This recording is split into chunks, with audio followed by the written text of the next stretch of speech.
animatrice pour ce nouvel épisode de E égale M7. Aujourd'hui, je vais tenter de répondre à la question d'Émilie de Lyon, qui m'a envoyé un très joli message en me demandant comment le mode de vie culturel influence-t-il le nombre de personnes atteintes de la myopie. Merci Émilie pour cette question. En effet, depuis plusieurs années, on observe une augmentation mondiale de personnes atteintes de la myopie. 35% de la population est atteinte par la myopie, alors que dans certaines régions d'Asie, ce nombre augmente jusqu'à 80 à 90%. Plusieurs facteurs peuvent être à l'origine de l'Institut international de la recherche contre la myopie. Le docteur Josiane se trouve derrière cette porte. Allez, nous allons lui dire bonjour. Merci. Bonjour docteur. Bonjour. Je suis Gertrude, journaliste pour le magazine E égale M7. Pourrais-je vous poser quelques questions? Mais bien sûr, approchez-vous. Très bien. Pour commencer, pourriez-vous nous expliquer ce qu'est la myopie? Évidemment. La myopie est une maladie de l'œil où les gens voient les objets loin flous, car le cristallin est trop bombé, donc trop convergent, et l'image se forme avant la rétine. Il s'agit donc d'un trouble de la vision.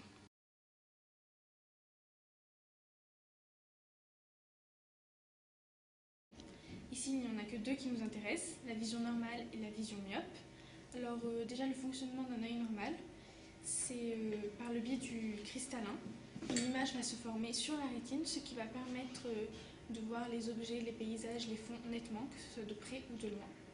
En revanche, pour la vision myope, l'œil a déjà une forme beaucoup plus allongée, ce qui voit. L'image ici se forme nettement sur la rétine, au contraire des myopes. Alors nous allons voir ça. Alors déjà, nous pouvons voir que la taille est beaucoup plus allongée, ce qui provoque le fait que l'image se crée avant la rétine. Donc ici, nous la voyons... Donc, un myope voit de près, mais pas de loin. C'est tout à fait ça.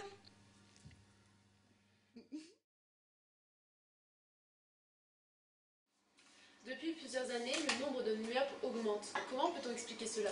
Alors, il existe plusieurs facteurs susceptibles de causer la myopie. Tout d'abord, le facteur génétique qui peut provoquer la myopie dès l'enfance. Prenons l'exemple d'un enfant ayant un parent sur deux atteint de myopie. Il aura donc une chance sur 3 de l'être à son tour. Or, un enfant ayant ses deux parents myopes aura une chance sur 3 de l'être à son tour.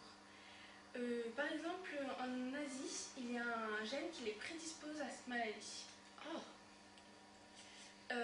Cependant, la myopie n'est pas seulement due à ce facteur. Il y a aussi les facteurs environnementaux, tels que l'absence d'une lumière naturelle qui, dans l'enfance, empêche la maturation de l'œil et provoque une myopie assez tôt d'ailleurs.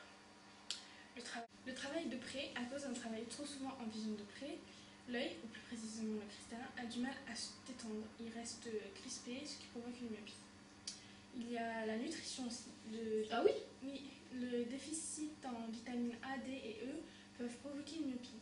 Mais dans ce cas-là, ce serait une myopie vraiment légère, mais c'est un risque, c'est un facteur vraiment rare. Et bien évidemment, le stress, la pollution et le contact aux nouvelles technologies sont souvent facteurs. C'est donc vrai que les facteurs, les écrans en général peuvent provoquer une myopie?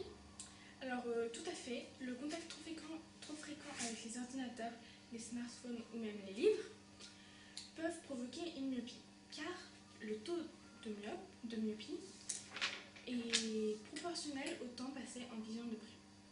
Un enfant passant beaucoup plus d'heures à travailler, par exemple sur ses devoirs, étant coupé de la lumière naturelle et restant en vision de près, aura un taux de myopie beaucoup plus élevé qu'un enfant ayant été exposé beaucoup plus souvent à la lumière naturelle et travaillant beaucoup moins en vision de près.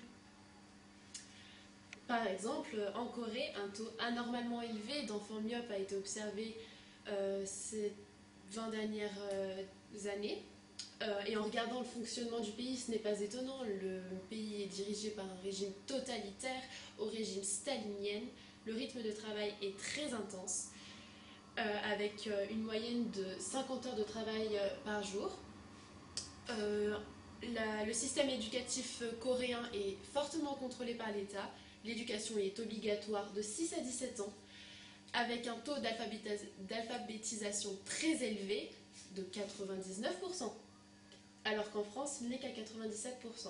C'est donc pire, c'est donc plus que dans la plupart des pays européens. Donc en plus de ces 50 heures de travail par semaine, dans la plupart des familles, l'enfant suit également des cours particuliers chez lui à la maison. Il est donc subi à une très forte pression scolaire, tellement que la réussite de l'enfant est synonyme de prestige pour la famille. Dans de telles conditions de travail, il est donc normal d'observer une telle concentration de myopes dans cette région. Pour conclure, on peut dire que le taux de myopie dépend à la fois d'un facteur génétique certain, mais également des facteurs environnementaux qui dépendent de la culture d'un pays, mais aussi de son comportement personnel. N'est-ce pas, docteur? C'est tout à fait cela. Le temps de travail et de loisirs doivent donc être équilibrés pour éviter une certaine sensibilité à la myopie. Merci, docteur. Ce fut un réel plaisir. Aujourd'hui, nous avons appris que le mode de vie pouvait influencer le développement de la myopie, aussi bien au niveau culturel qu'au niveau individuel, selon son comportement. Eh bien les amis, c'est fini pour aujourd'hui. Vous savez que vous pouvez nous suivre sur le Facebook et le hashtag E=M7. Vous pouvez également nous envoyer vos questions par mail.